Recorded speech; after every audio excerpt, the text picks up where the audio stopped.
So let me get this straight. You put yourself on the trail of a dreadful serial killer. You eradicated me from my life and got me involved in a kidnapping case. We went up against some dangerous alchemists. We both lost our jobs.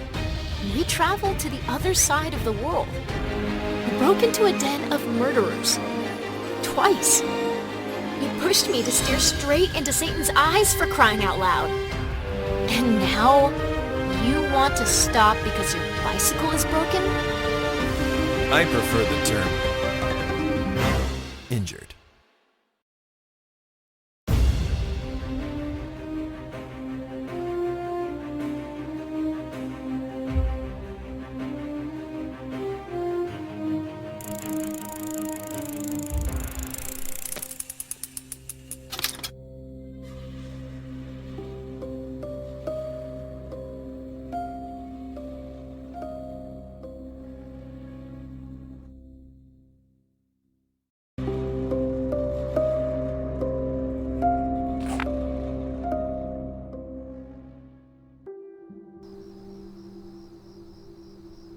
This story begins where many others generally end. At the time, I worked for a detective agency known as HPD, but I couldn't know then what the acronym really meant. I don't think I ever really knew.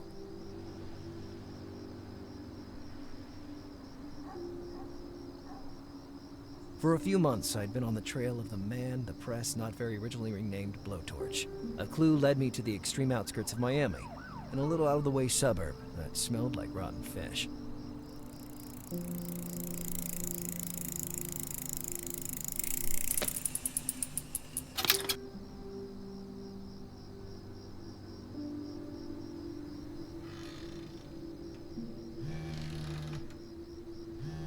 Operator, the caller you have dialed is unavailable. Do you want to leave a message?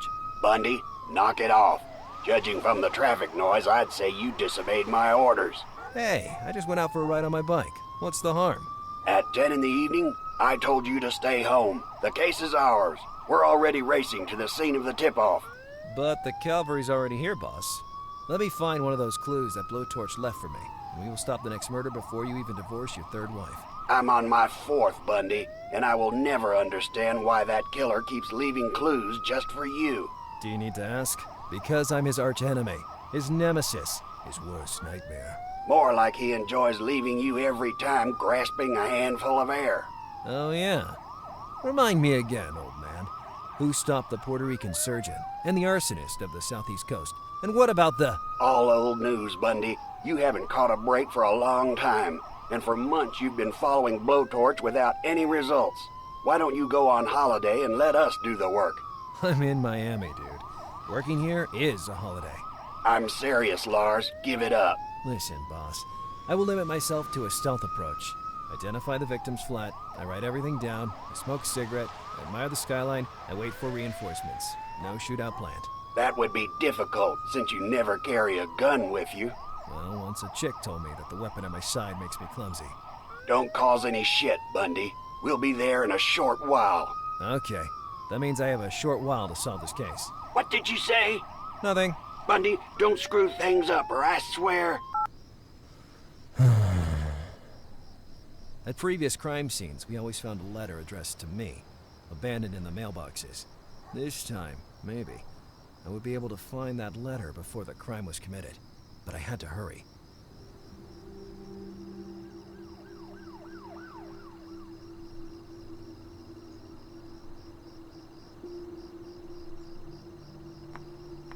I looked at the various mailboxes and found what I was looking for. An abandoned envelope with no writing or stamps. The only problem remaining was how to open the mailbox.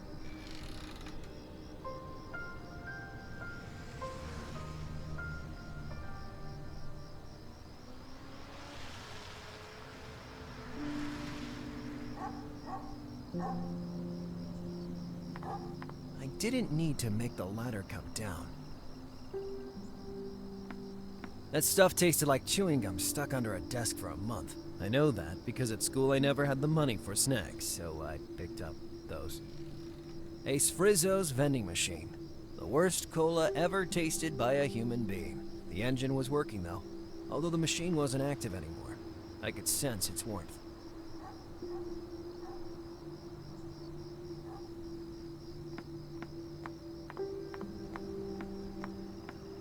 Bikes don't have a fee to park. Or maybe they do. But I'd have canceled my own ticket anyway. My beloved badge. How much abuse and harassment I was able to accomplish using that simple square of fabric. Ah, those were the days.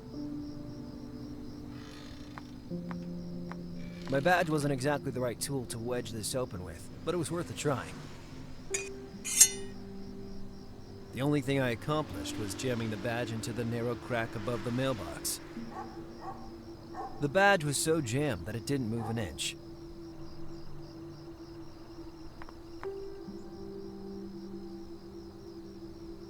I couldn't buzz the whole building without a clue. I love making prank calls, but this really wasn't the right moment. It wouldn't help me in any way. A mural signed P. Gold. I saw many others like that around the city. Someone left a stupid smiley on the intercom. The inscription implied that J.J. Urham was stupid. I was tempted to buzz to verify. I couldn't buzz the whole...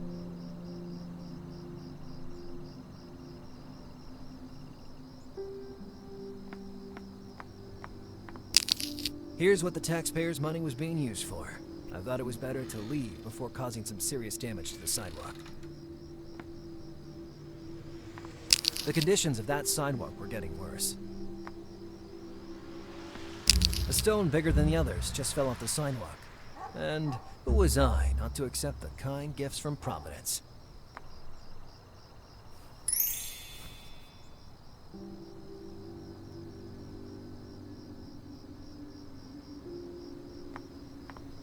The way it was stuck, the badge would act as a chisel.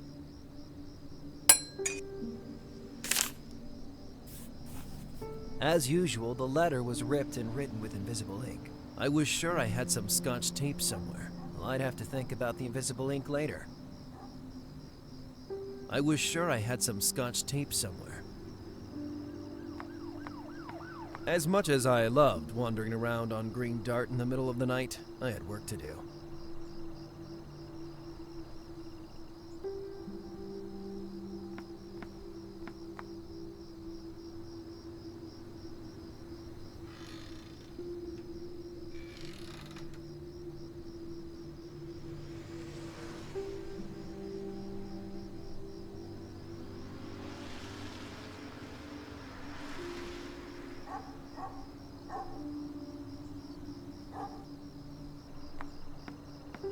The alley led around the building to the right. Before examining the area, though, I had to make sure I was in the right place.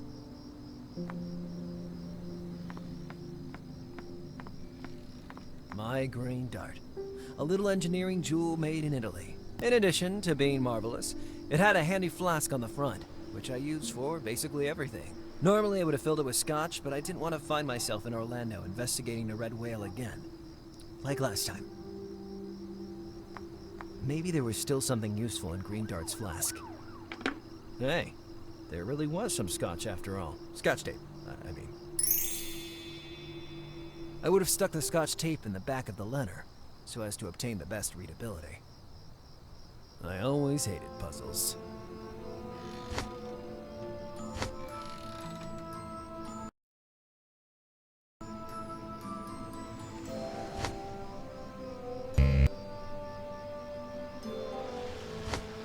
If I have to waste time with this...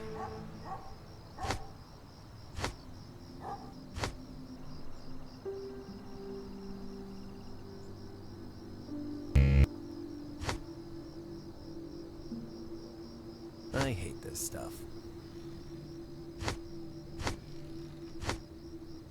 Once I received a 1,000-piece jigsaw puzzle as a present. I sold it to my nephew.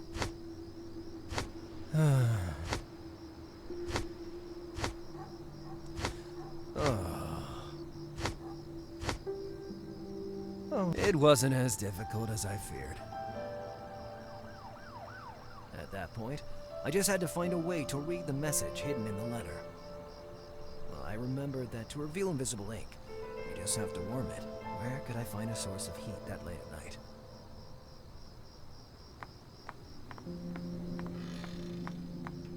That stuff tasted like chewing gum. I know that. The vending machine's engine emitted a faint heat, maybe intense enough to show the hidden writing on the letter. At first, nothing happened. I was about to give up when it happened. The first characters appeared. The letter corresponded in every way with the ones found before. Supportive tone, an apparent desire to support the police force, then laced with a sudden temper tantrum hinting at a killing frenzy. I had to dig into this, looking for clues. Blowtorch's tone ranged from disappointment to encouragement, with a barely concealed desire for recognition. The forensic guys had no doubt about the gender of the killer just after the first murder. The reason for their certainty wasn't the accuracy of the burns, so much as the various bruises found on the bodies, which displayed extraordinary force. I guess Blowtorch tried to be funny at times, the only result being to appear even creepier. The last paragraph was surely hiding a clue. The murderer was even directing us to a specific profession. The usual outburst in the middle of a letter that until then seemed thoughtful and balanced. Then I saw the emoticon at the end of the paragraph. That was new. That face. In his earlier letters, Blowtorch never left anything similar. I took a mental note. That smile left on the letter and the one on the intercom were identical, so I could rule out a simple coincidence. I had just identified the apartment I was looking for. The initials in the last paragraph were found in the previous letter, but they were too vague a clue to narrow down the scope of the investigation.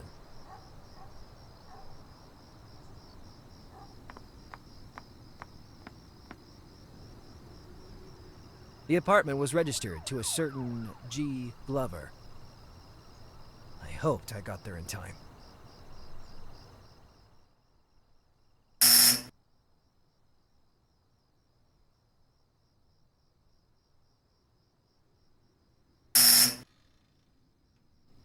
Yes? Who is it? I'm Detective Bundy from HPD.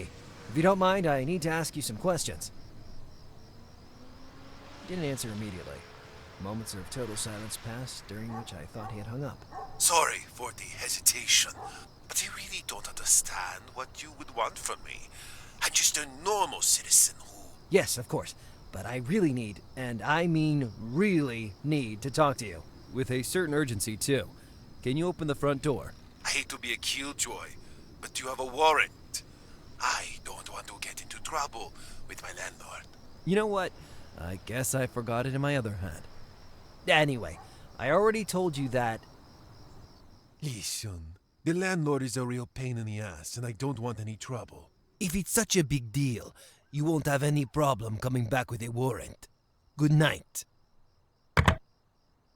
In my entire career, I had never been mistreated like that by someone I had to protect.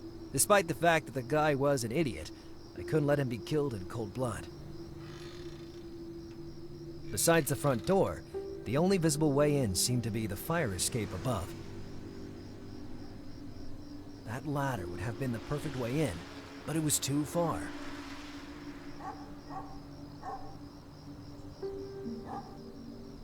Maybe in that alley, I would find alternative access to the building.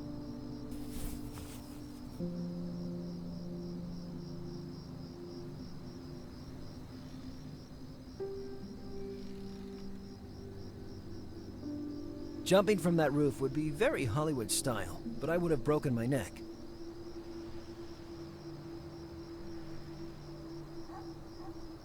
In that moment, I thought of the hundreds of baseball games I'd seen while living in America, and I had a real moment of epiphany. The greatest champions in history were looking at me from the sky, cheering for me and waving their arms. Ladies and gentlemen, introducing the newest member of the Baseball Hall of Fame, Lazarus Stonearm Bundy! Give it up for the only, the incomparable, Lazarus Bundy!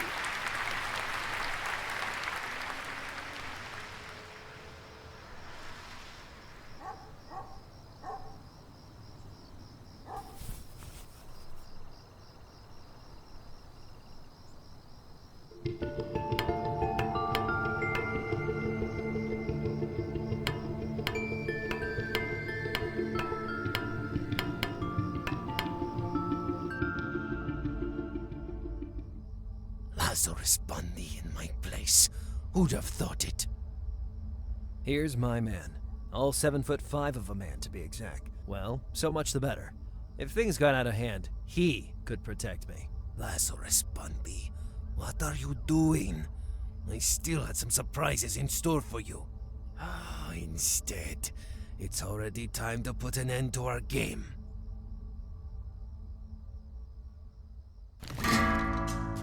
Just then, I knew I misunderstood the whole situation.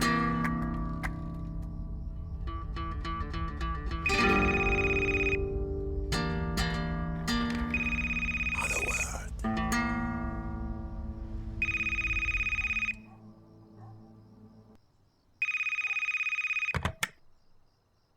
Things went down dramatically. I had no gun, as always, and I had to deal with a mastodon ready to kill his next victim. Burton would surely arrive with backup shortly after. But, how shortly? Moreover, we were convinced we had to protect the man who instead just revealed himself to be the monster we were hunting. I thought of sending a text to warn him, but I had no credit on my phone, having accidentally subscribed to a live weather service. I was in more danger than ever. But at least I knew the weather was fine in Baltimore. One thing was for sure, I couldn't wait anymore.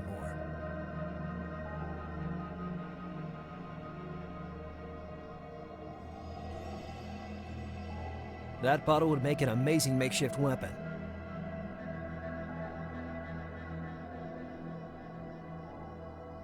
The fast food leftovers looked like they were regurgitated by a warthog. She was gagged and strung up like a sausage, but above all, she was busty. This further increased my desire to save her. My eyes saw the lamp. My brain translated it as good makeshift weapon. Trying to use the lamp as a makeshift weapon would have meant walking the entire length of the room twice. If I wanted to die, I could have found a more glorious method, such as jumping out naked after drawing a target on my chest. No matter how hard I tried, I couldn't. That beast towered over me, but a bottle in the right spot would put anyone to sleep. I had to hold my breath. The slightest noise would betray me. Never mind. I couldn't reach it in time. I told you to close that sewer hole, you slut! If I hear even one more whisper, I'll be forced to use more brutal methods than usual. Is that clear?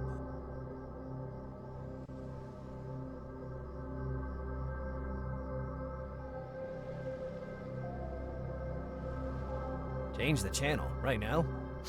I wanted to see how the movie ended. Freeing the girl was going to be way more difficult than that.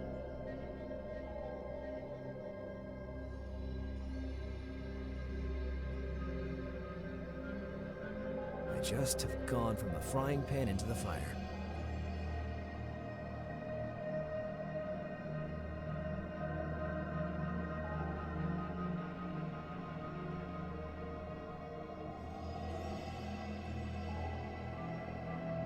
Trying to use the lamp as a makeshift weapon. Wanted to die.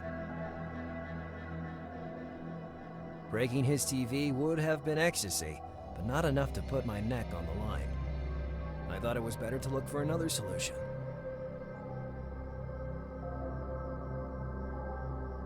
I started to come up with something, but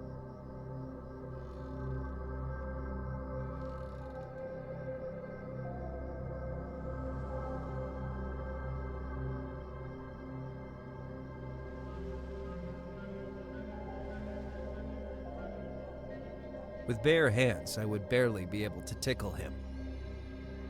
She was gagged and strung up, but above all, freeing the girl was going to be way more difficult. He left the storage room open. I just have gone from the frying pan into the... Change the channel. The TV was silently showing a vintage spaghetti western.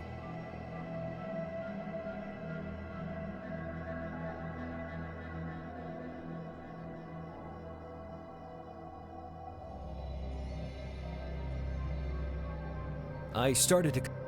breaking his... I was all out of... trying to use the lamp. I wanted to die. I just have gone... He left this.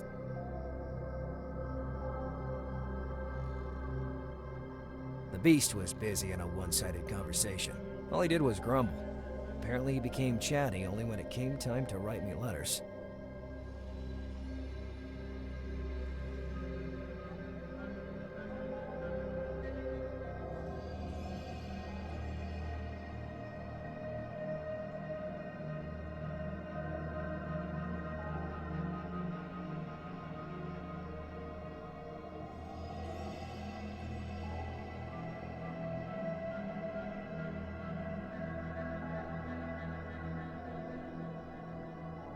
A genuine paradox.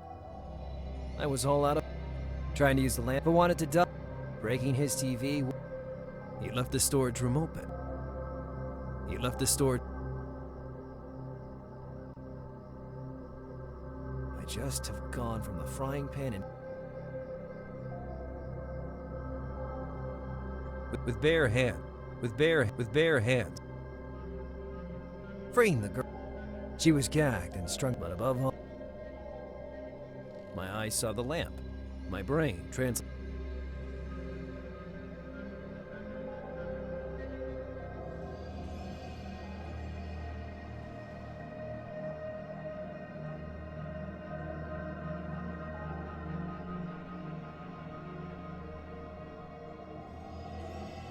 I thought maybe I could use the mobile phone to lure Blowtorch into the storage room.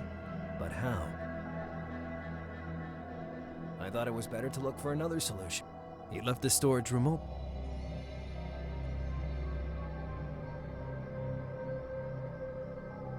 I had a pretty good idea of how to distract the threatening big guy.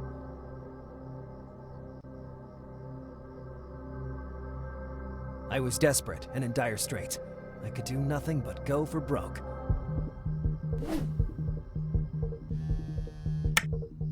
Look what you made me do, slut! First, I need to recover that damn phone. But I still don't know how you managed to keep from me. Then, we'll settle up.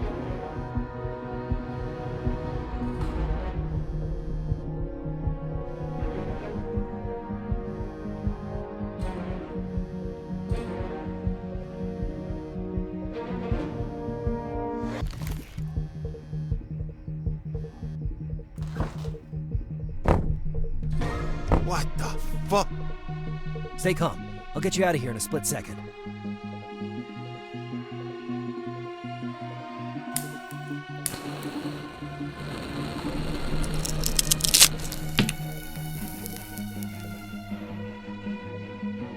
Hurry! Run! I'll hold him.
So let me get this straight. You put yourself on the trail of a dreadful serial killer. You eradicated me from my life and got me involved in a kidnapping case. We went up against some dangerous alchemists. We both lost our jobs. We traveled to the other side of the world. We broke into a den of murderers. Twice. You pushed me to steer straight into Satan's eyes, for crying out loud. And now, you want to stop because your bicycle is broken? I prefer the term injured.